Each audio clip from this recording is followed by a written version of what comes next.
de su Biblia. ¿Cómo es que dice? Que la palabra de Dios es la verdad, que todo lo que dice se hará en mí y se hará por mí. Por eso sé que si hoy dispongo mi corazón, ella sanará, edificará y prosperará mi hermosa y maravillosa vida. Voy a pedirles el favor de que abran un salmo precioso, que es el Salmo 119. Está cargado. Es maravilloso el Salmo 119. Si se lo puede aprender, una bendición. Mi abuela, la mamá de mi mamá, se lo sabía de memoria. Y en Reina Valera 60, que eso era bien duro, ¿no? Muy bien. Salmo 119, versículo 67. ¿Les dije? ¿No les dije? ¿Y qué les acabo de decir? Salmo 119, 67, ¿no les dije? Bueno, muy bien. Entonces vamos a leerlo en corito casarroquero. Le damos gracias al Señor. Y yo creo que es una noche bonita para que Dios nos hable. Amén. Muy bien, léalo conmigo. ¿Qué dice? Antes de sufrir anduve descarriado, pero ahora obedezco tu palabra. Padre de los cielos, Señor Dios Todopoderoso, gracias Jesús por los próximos minutos de gloria que ya empezó, Señor, con este periodo de alabanza, de adoración, pero que sabemos que tú vas a perpetuar, Señor Jesucristo, y vas a prolongar la adoración y la alabanza a través de tu palabra, Dios. En la edificación sentimos, Señor Jesucristo, que tú, Padre Santísimo, avanzas en el corazón de nosotros para que te adoremos y te bendigamos, Señor Jesús. Descárganos de todas las funciones, todas las cositas que tuvimos que hacer hoy, que de pronto nos desgastaron, que perdimos algo, que algo nos pasó, Señor Jesús, que sufrimos un mal genio, cualquier pendejada, Dios. Hoy te pedimos que nos limpies antes de escuchar tu palabra, Dios, para poder, Señor Jesucristo, que entre más fácil, Señor Jesús. Resistimos al enemigo de la palabra en este lugar en el nombre de Jesús. Y yo declaro como pastor y con todos mis hermanos que la presencia de Dios está en este lugar. Y cuando la presencia de Dios está en este lugar, hay vida y hay un aplauso maravilloso para Dios en el nombre de Cristo Jesús. Amén y amén. Como les decía anteriormente, este salmo es sumamente largo, pero es sumamente hermoso. Yo siempre encuentro muchas promesas cuando voy a hacer un regalo o voy a dar una notica. Me voy al Salmo 119 y encuentro unas cosas muy lindas para compartir. Entonces dice aquí el salmista algo que me llamó la atención para poder predicarles en esta noche preciosa. Dice, antes de sufrir anduve ¿qué? Descarriado. Entonces pareciera que la literatura o el orden del verso está al revés, ¿cierto? Porque yo lo leería de otra manera, o lo escribiría de otra manera, mejor dicho. Como me descarrié tengo que sufrir.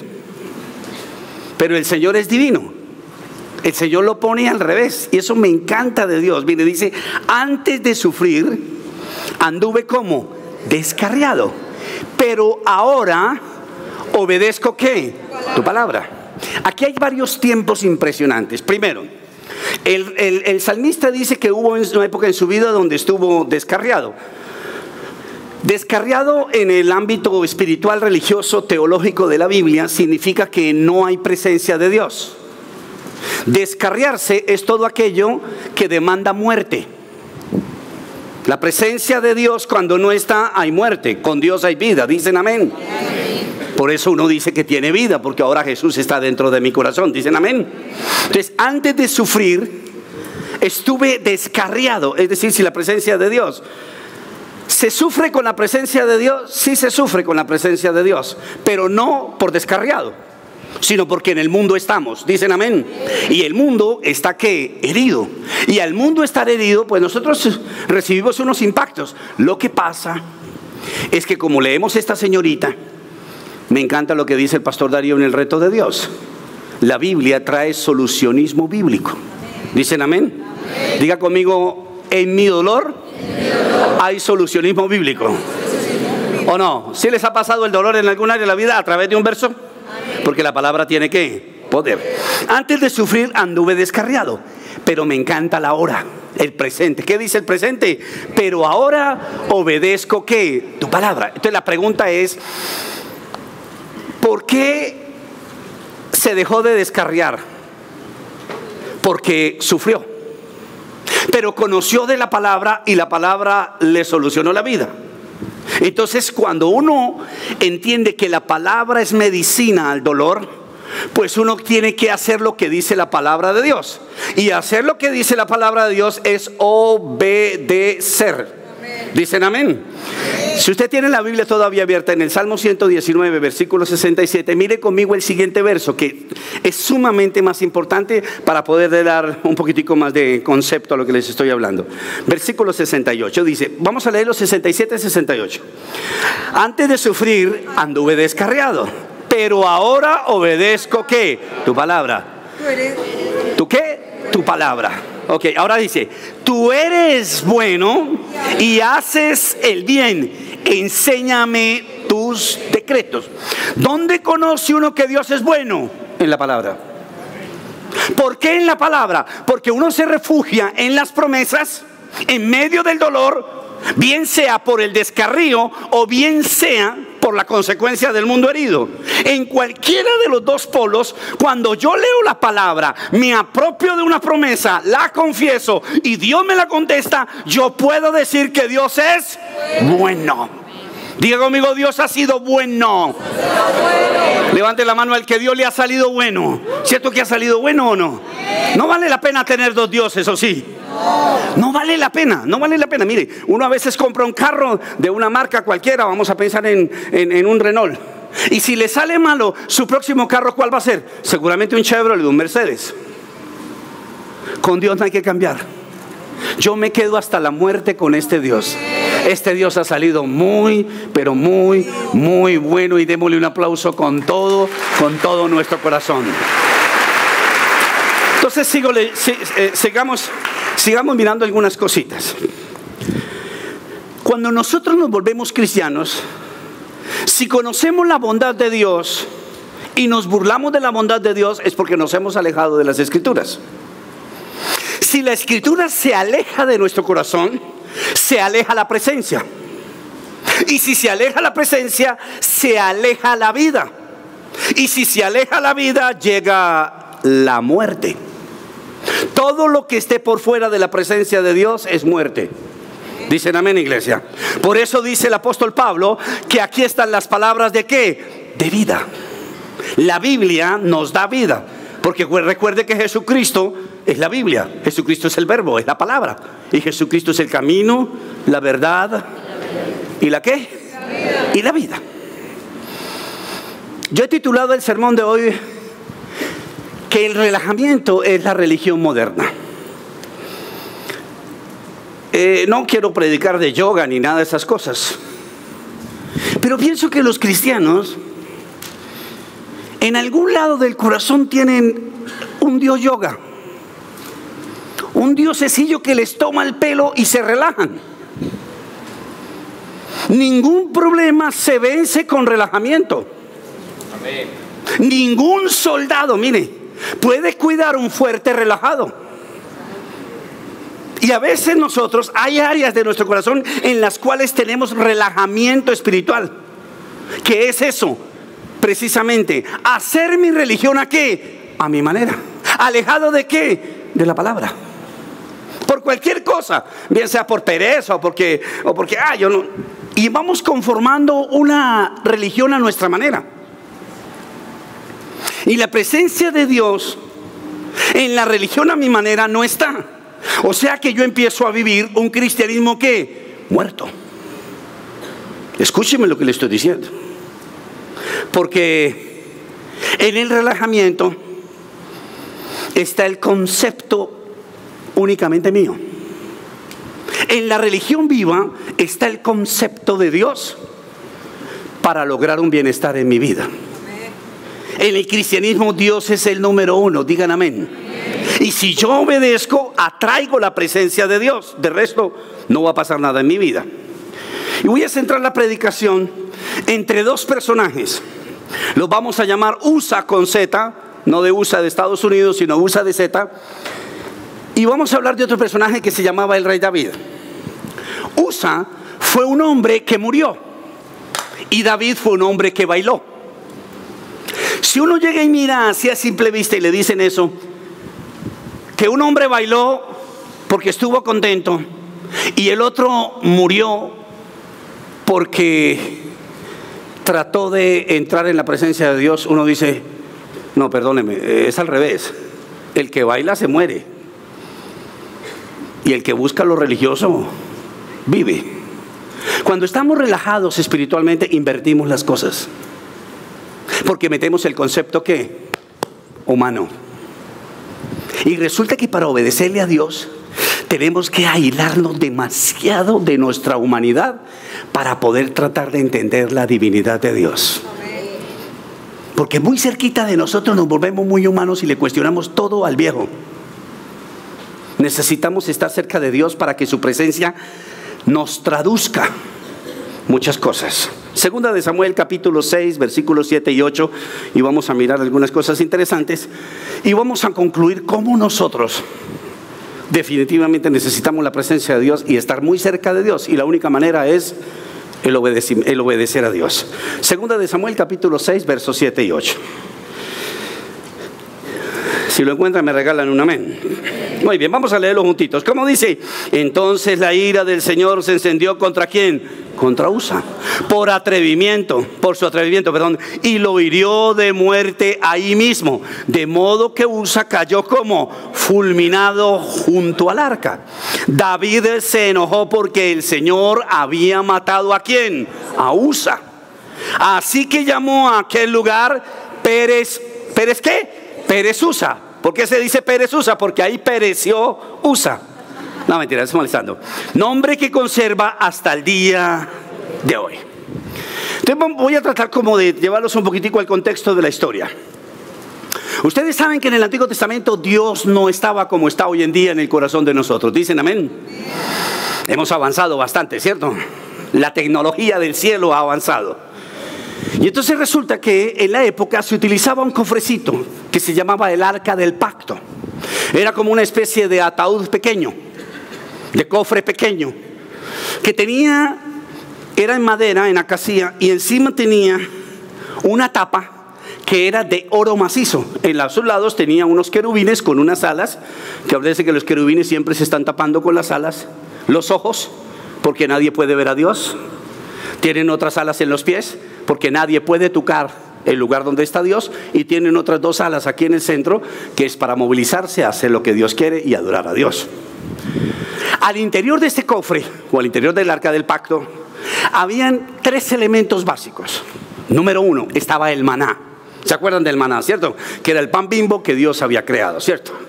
Número dos, estaba la vara de Aarón, que si ustedes se acuerdan, en un acto milagroso de Dios en la vida de Aarón, el palo de madera seco florece y le sale una flor. Es como si usted tuviera un bastón hecho en madera y le saliera una orquídea, una cosa así más o menos.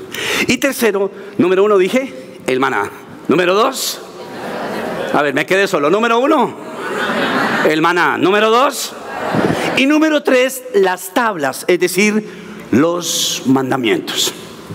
Eran las tres cosas que había ahí, y todo eso perpetuaba ¿qué? La presencia de Dios. Era la manifestación de cómo Dios se presentaba. Entonces, para donde iba el pueblo de Dios, Dios había llamado a una tribu especial de una ciudad, de una región que se llamaba Coat.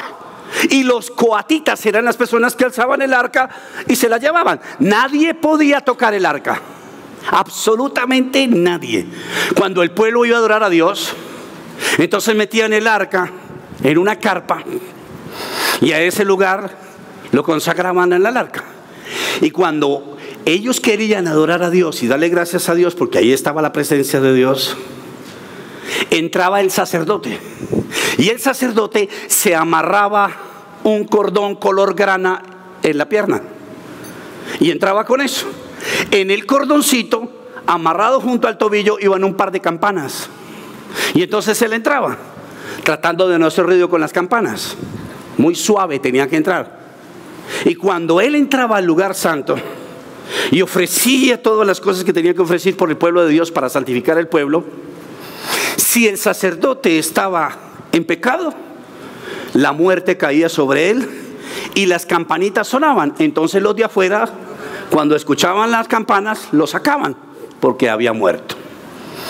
Mire a su hermano y dígale, ¿hemos avanzado? ¿O no hemos avanzado? Usted se imagina, todos ustedes ahorita acá, y yo entrando aquí suavecito. Y ustedes, yo creo que más de uno dice, ojalá que le suene la campana. Usted se imagina la cosa tan terrible, todos aquí en esa expectativa. ¿Y cómo le fue hoy? ¿Murió algún pastor? No, hoy no murió. Terrible, Dios. ¿Se dan cuenta cómo Jesús ha hecho que avancemos nuestras vidas? Yo no hubiera servido para esa época, y creo que Jesús lo sabía, y por eso nos creó para esta época. Digan amén. Hemos avanzado demasiado. Entonces, Dios permitía que el pueblo entendiera que en aquel cajoncito, en el arca del pacto, habían estos tres elementos. ¿Por qué? Porque Dios quería recordarle a su pueblo que cuando se está cerca de la presencia de Dios, el maná siempre te recordará que Dios es el proveedor de tu vida. Amén. Número 2, que cuando se está cerca de la presencia de Dios, usted sabe que el Señor tiene una vara con la cual lo protegerá y lo defenderá a usted, porque es la vara del poder de Dios. Amén.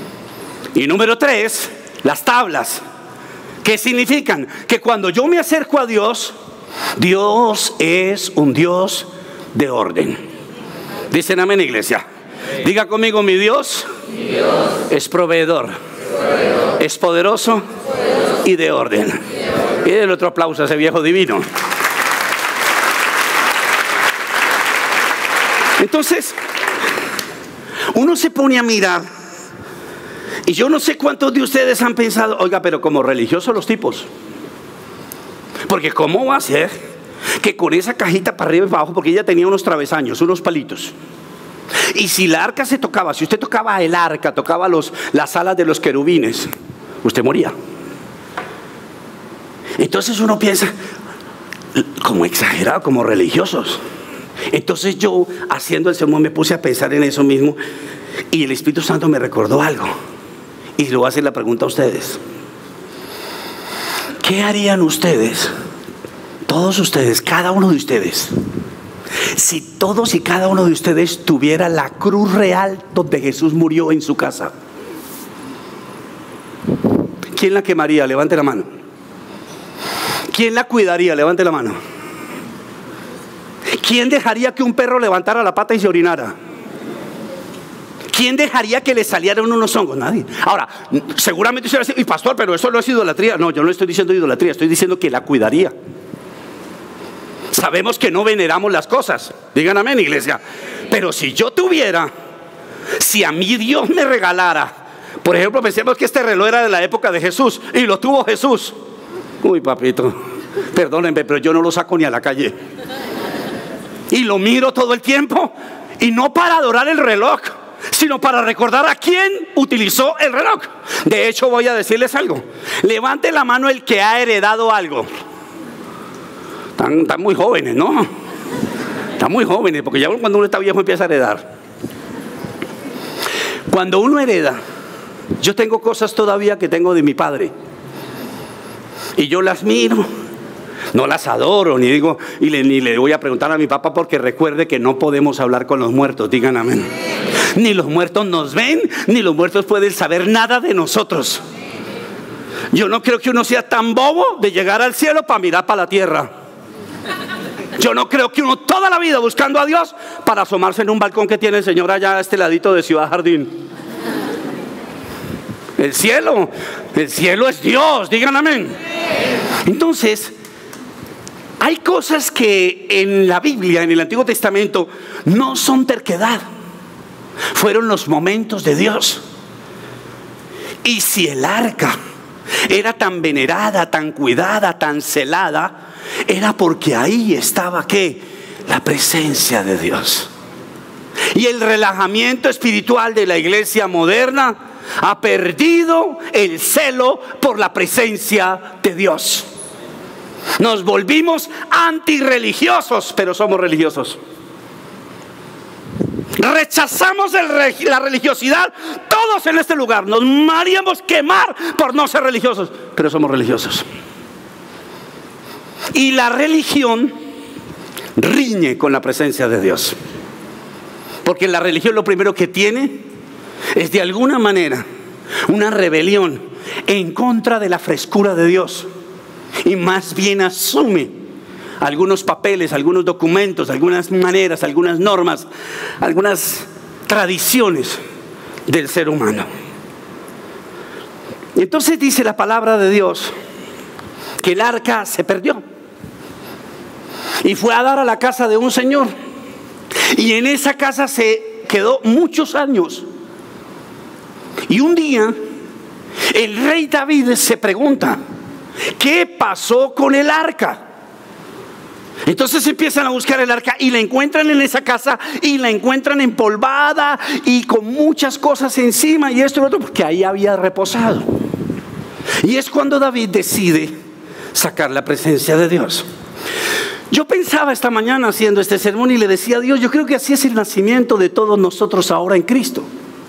Llega un momento en nuestras vidas donde se exacerba en nosotros ese ADN espiritual y nos hace buscar al Dios que se empolvó en nuestras vidas, al que da poder, al que da provisión y al que le da orden a nuestras vidas.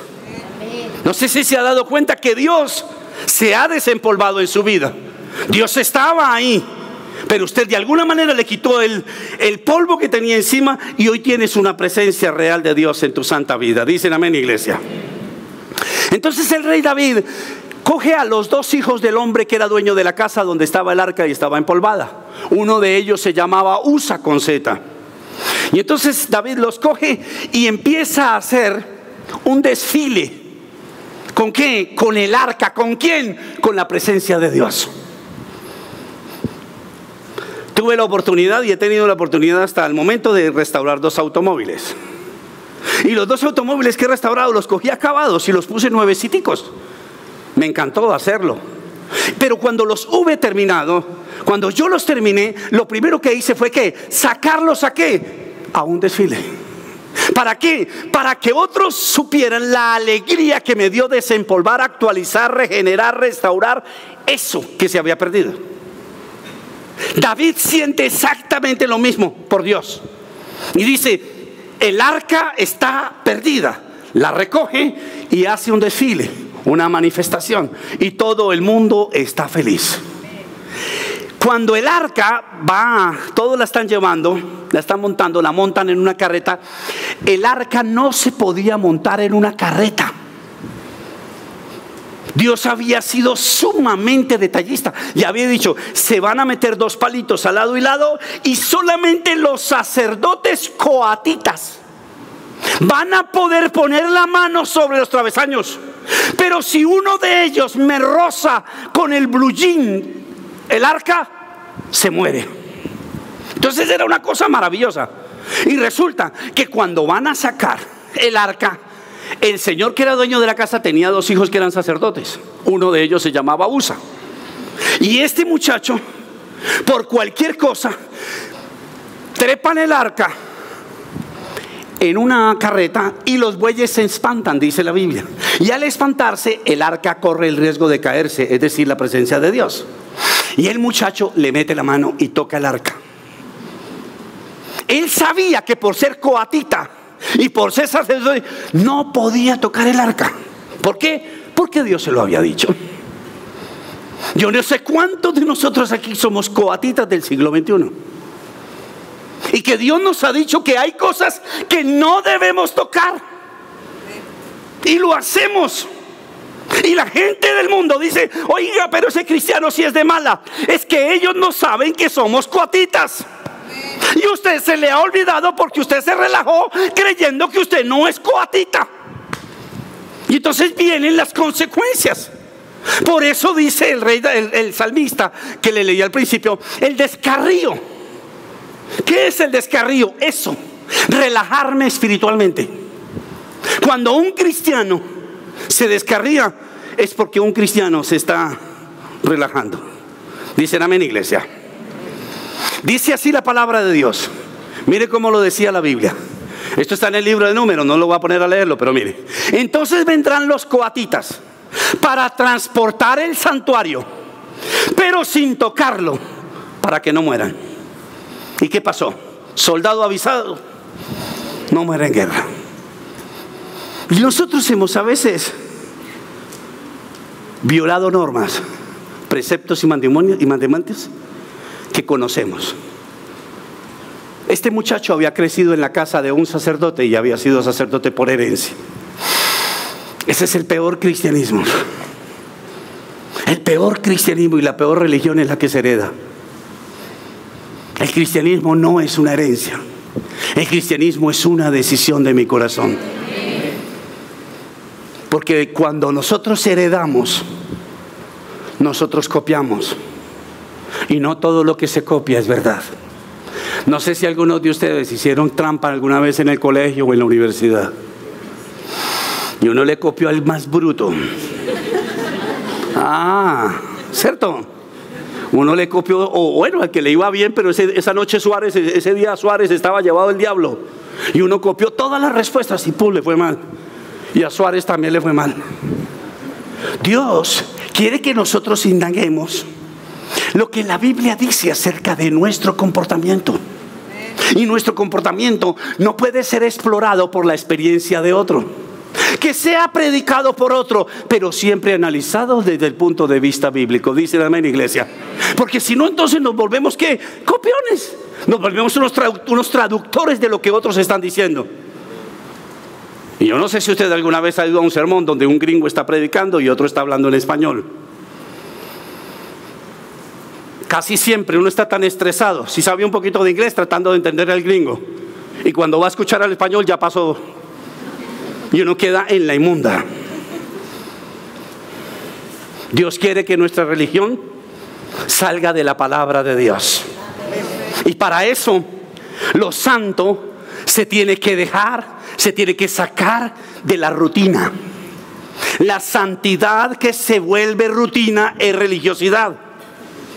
Lo sagrado no se puede volver secundario, porque cuando lo sagrado se vuelve secundario, estamos practicando una religión donde la presencia de Dios no está. Porque no estamos obedeciendo las órdenes de Dios, sino nos estamos esforzando en nuestros propios principios o en nuestras propias invenciones. Cuando el cristianismo se nos vuelve religión, vivimos lejos de una realidad y más bien vivimos por una conveniencia. Y eso fue lo que hizo este muchacho. Muchos de nosotros culparíamos a Dios, pero ¿por qué lo mató si se iba a voltear el arca? Ole. La pregunta es, ¿por qué Dios no nos ha matado a nosotros? Si todos en este lugar hemos violado más leyes que USA. Todos nosotros.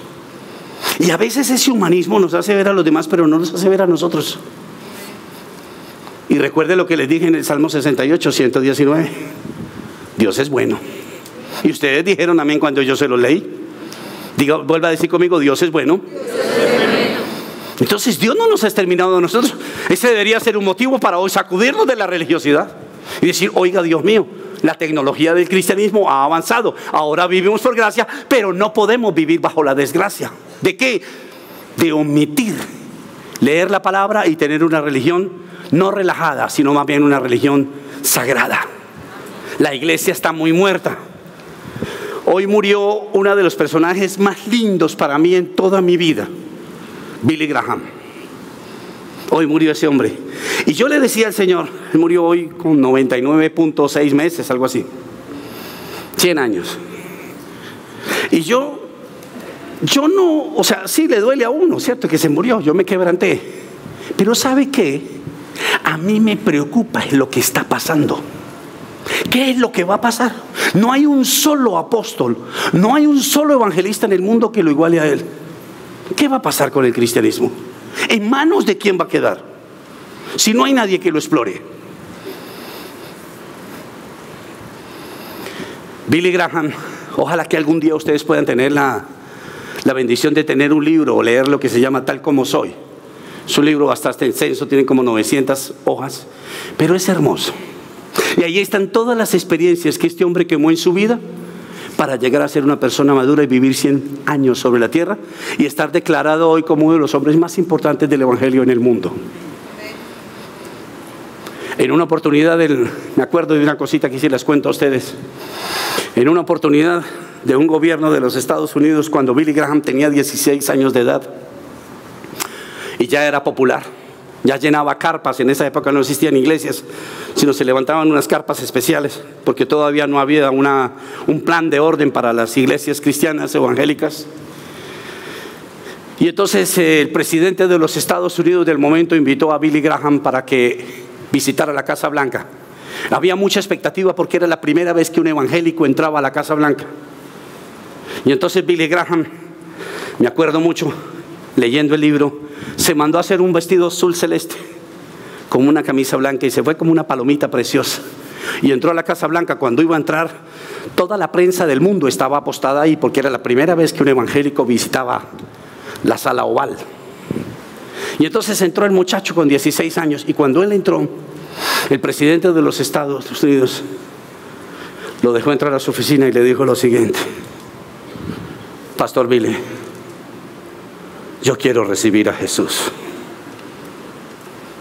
Y entonces Billy Graham le dijo: arrodíllate y confiesa que Jesús es el Señor. El presidente de los Estados Unidos se arrodilló, recibió a Jesucristo. Billy Graham le hizo la oración. Y bueno, se quedaron seguramente varias horas, almorzó con el presidente. Y cuando salió Billy Graham y estaba ahí en el parque detrás, saliendo de la Casa Blanca, estaban cientos de periodistas. Y la primera pregunta que le hicieron: ¿qué pasó, Billy? ¿Qué pasó allá adentro? Y Billy Graham se volteó con su chaqueta azul celeste, con un día precioso que salía con su chaqueta, y les dijo: no me lo van a creer, yo tuve arrodillado al presidente de los Estados Unidos. Al otro día salió un edicto que nunca en la vida volverían a dejar entrar un evangélico en la Casa Blanca. Y este hombre, el presidente del momento, confesó que nunca se volvería cristiano, porque este hombre había violado su intimidad, porque él había confesado a Jesús de rodillas y él afuera lo había divulgado. Pero cuando uno mira la vida de Billy Graham, uno se da cuenta que fue un hombre que logró madurar. Él dice en el libro, cuando está terminando el libro de Tal como soy, él dice: hasta el día que me muera recordaré el suceso tan maluco. Sé que Dios me perdonó, pero yo nunca me lo perdonaré. Les cuento esto para que sepan un poco quién era Billy Graham. Billy Graham hacía el llamado en un estadio y 20,000 personas recibían a Jesucristo. Era una locura. Que Dios levante más Billy Graham y ojalá seamos uno de nosotros. Le damos un aplauso a Dios por la vida, de la memoria de ese hombre. Entonces, dice la Biblia que este hombre murió. ¿Y quién quedó vivo? El rey David. Y dice la palabra de Dios que después de que muere Usa, el desfile continúa. Y David empieza a saltar por todas las avenidas de la ciudad, a tal punto que lo he nombrado en varios sermones, se le cae la ropa.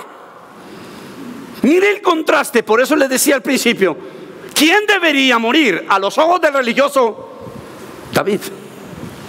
Y a los ojos de la persona que es libre, seguramente el conocimiento de la palabra los llevará a determinar que si se desobedece hay una consecuencia. Dicen amén, iglesia. Primera de Crónicas, capítulo 13, versículo 11. Primera de Crónicas 13, 11. Ya voy a terminar. David se enojó. Mire lo que dice David. El rey David se enojó. Mire, el rey David se enojó porque el Señor había matado a Usa. Por eso le puso a aquel lugar el nombre de Pérez Usa, nombre que conserva hasta el día de hoy. Primera de Crónicas, capítulo 15, verso 14-15. Vuelva y lea conmigo. Entonces los sacerdotes y los levitas se purificaron para transportar el arca del Señor. Pasados 3 meses sucede esto. Dios de Israel. Verso 15. Luego los descendientes de los levitas, valiéndose de las varas para no tocarlo, llevaron el arca de Dios sobre sus hombros, tal como el Señor lo había ordenado por medio de ¿quién? De Moisés. Dios se hace presente cuando los corazones están limpios. Cuando los corazones han sido consagrados, la presencia de Dios desciende con facilidad. No es por su necesidad que la presencia de Dios llega. Cuidado. Su necesidad llama a Dios bajo un resorte, bajo un fundamento de su intimidad con Dios. Y mi intimidad con Dios es mi santidad delante de Dios, porque no todos los necesitados reciben la ayuda de Dios. Más bien, todos los consagrados reciben respuesta de Dios. Dicen amén, iglesia. O si no, entonces ¿de qué lado estaríamos? Y por eso el rey David, dice la Biblia, que se queda en calzoncillos gritando y alabando a Dios por lo que Dios acaba de hacer. ¿Quién hizo realmente lo correcto? Lo correcto lo hace la persona que Dios califica. ¿Quién? El rey David. Y por eso Dios dice que David llega a tener un corazón que a él le gusta. Y a Usa no le gusta el corazón, y por eso Dios permite que Usa muera. La conclusión es que la religión que relaja a la iglesia la mata y la enfría. Nos empezamos a relajar y empezamos a ver las cosas desde nuestro lado y a nuestra manera. Mire, por ejemplo, esto tan curioso. Me puse a pensar en todas las batallas y en todos los éxitos del rey David. Y no sé si ustedes recuerdan cuando David mata a Goliat.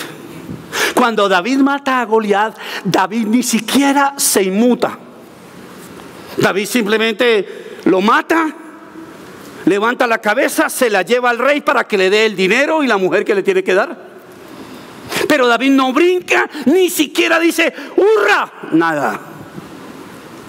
Cuando David mata 30,000 hombres en una de sus batallas, ni siquiera se chistea. Simplemente sale de la batalla, se limpia la sangre y sale caminando.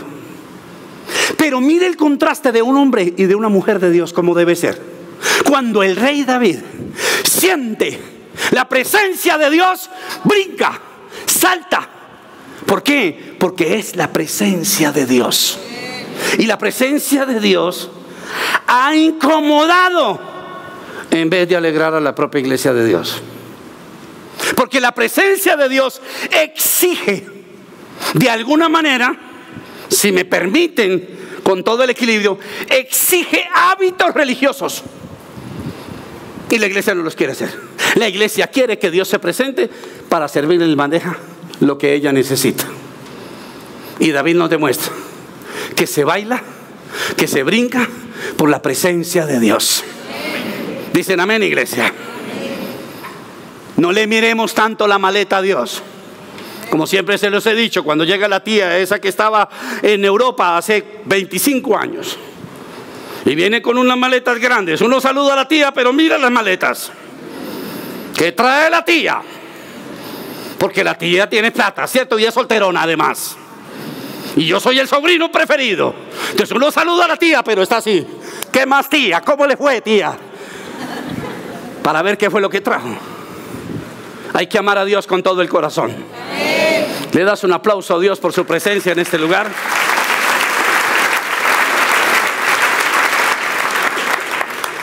Voy a decirles algo.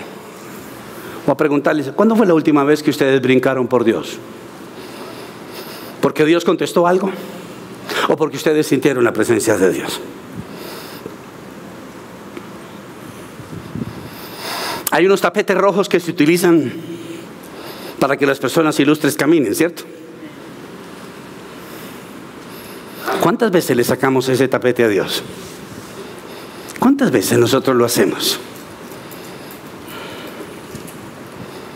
Dios es lo primero. Amén. Dicen amén. Amén. Dios es el que se lleva toda la gloria. Dicen amén. Amén. Yo recuerdo haber leído hace muchos años, se me vino ahorita a la cabeza, una historia de un par de misioneros que estuvieron como 40 años en el África predicando y evangelizando indígenas y caníbales. Y cuando ellos retornaron a Estados Unidos, se embarcaron en un barco, perdónenme la redundancia. Y ellos venían en el barco devolviéndose después de 50 años de sacrificio para servirle a Dios. Y cuando estaban atracando en las aguas del río Hudson, cerca de Nueva York, ellos vieron que del barco sacaban un tapete rojo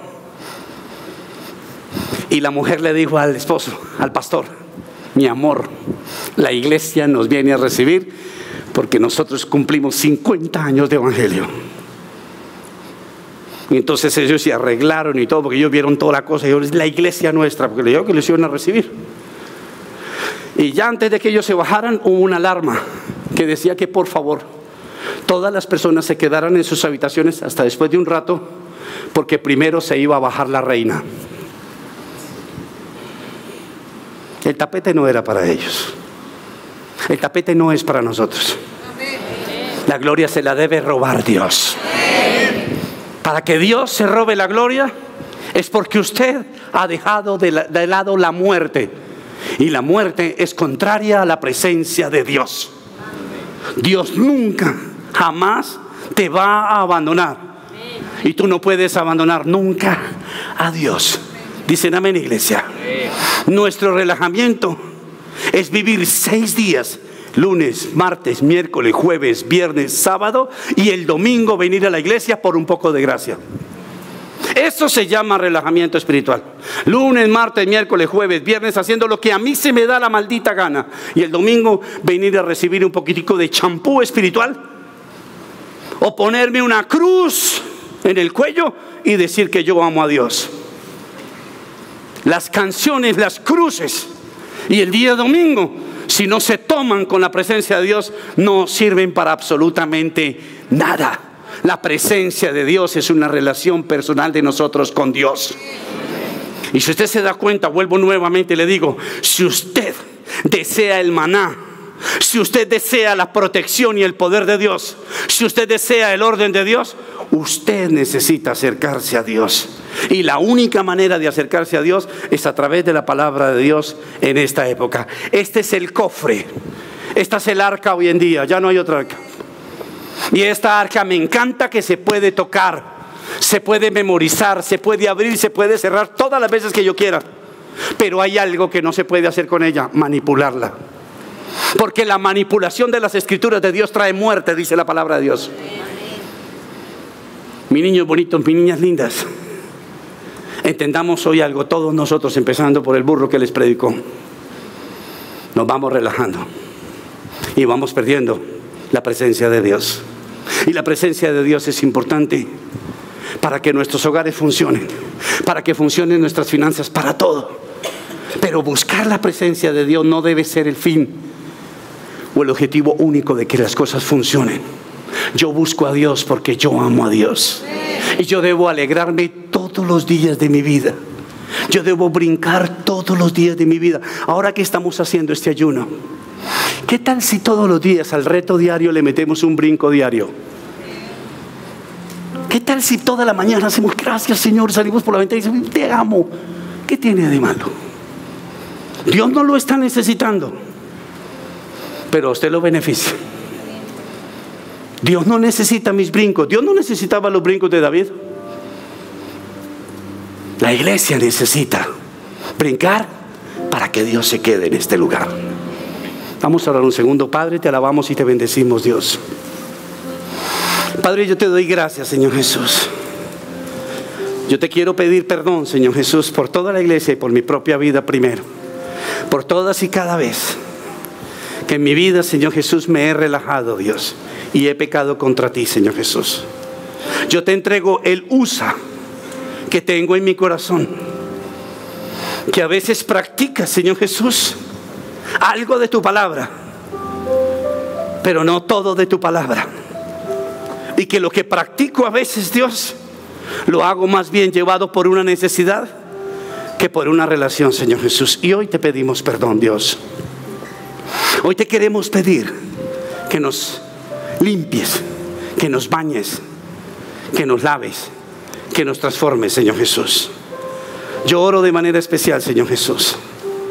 Por favor, Dios, haz que los brincos de nosotros no sean tan seguidos por las respuestas tuyas a nuestras necesidades, sino que más bien, Señor Jesús, sean brincos de madurez, sean brincos, Señor Jesús, porque tú eres Dios, porque tú eres santo, porque tú eres el Rey de nuestras vidas, Señor Jesús. Te pedimos perdón Si nos hemos comido el maná y no hemos, Padre Santísimo, llegado a la profundidad de lo que tú nos has dado en medio de nuestra necesidad, te pedimos perdón. Si la vara, Señor, que hemos recibido no ha sido capaz de educar, de amansar el rebelde que llevamos por dentro, y te pedimos perdón, Señor Jesús. Y oramos todos en este lugar pidiendo tu presencia sobre esta iglesia, Dios. Trae tu presencia sobre esta iglesia y sobre el mundo entero, Dios. Oramos, Señor Jesús, y yo quiero orar por todas las iglesias del mundo, Dios, y pedirte, Dios, revela a todas las iglesias, a todos los líderes religiosos del mundo, que es tiempo de la presencia de Dios, que es tiempo de que Dios se mueva en las iglesias de una manera diferente, Dios, que es tiempo de que los jóvenes, los adultos se consagren más a Dios, que es tiempo de brincos, Dios, que la tierra no se sacuda porque sus placas se mueven, sino que la tierra se mueva porque tu iglesia está brincando, Señor Jesús. Queremos moverte, Señor Jesús, y te podemos mover cuando brincamos, Dios. Ven ahora, Espíritu Santo, sobre esta iglesia, Dios. Si alguno de ustedes se encuentra en este momento desmotivado, relajado, por favor, ahora mismo ore conmigo. Ahí donde está, dígale a Dios ahora mismo: Dios, tú sabes lo que he estado haciendo, Dios. Tú sabes que estoy patinando, Señor Jesús. Yo te pido perdón si hay una muerte lenta en mi vida, Señor Jesús, en algún área de mi vida, Dios. Saca todos los usas de nuestro corazón, Jesús. Llévatelos, Dios. Llévate la carreta en la cual te queremos montar, Señor Jesús. Llévatela. Llévate todos los pretextos que tenemos para fundamentar la religión que tenemos, cuando los pretextos no sirven de nada frente a la palabra de Dios. Lávanos, Señor, y límpianos, Dios. Respóndenos nuestras oraciones, Dios. Pero Jesús, nosotros queremos responder a tus peticiones también, Señor Jesús. Queremos crecer contigo. Queremos amarte a ti, Señor Jesús. Gracias, precioso Jesús. Líbranos de la muerte, Dios. Líbranos de morirnos espiritualmente, Señor Jesús. Líbranos, a todos en este lugar, Señor Jesús. Libéranos ahora mismo, Dios, de cualquier cosa que quiera reclamar nuestra vida para movernos y lastimar nuestras vidas, Señor Jesús. Si alguno de ustedes en este lugar se está descarriando conociendo de Dios, ahora mismo pídale perdón a Dios. Confiese ahora mismo su maldad, su pecado, su inclinación. ¿Dónde puedes estar patinando? Y dile a Jesús que hoy quieres brincar. Hoy quieres perder muchas cosas que te alejaron de Dios y ganar aquellas que abandonaste y se empolvaron algún día. Gracias, Señor Jesús. Devuélvele, Dios, a la iglesia su historia. No nos hagas, Señor, y nos permitas, Dios, que nos volvamos tan avanzados, tan maduros. No permitas que la iglesia se llene de música y de humo y de ruido, sino permite que la iglesia se llene de tu presencia, Dios. Yo te lo pido, Dios. Guárdanos.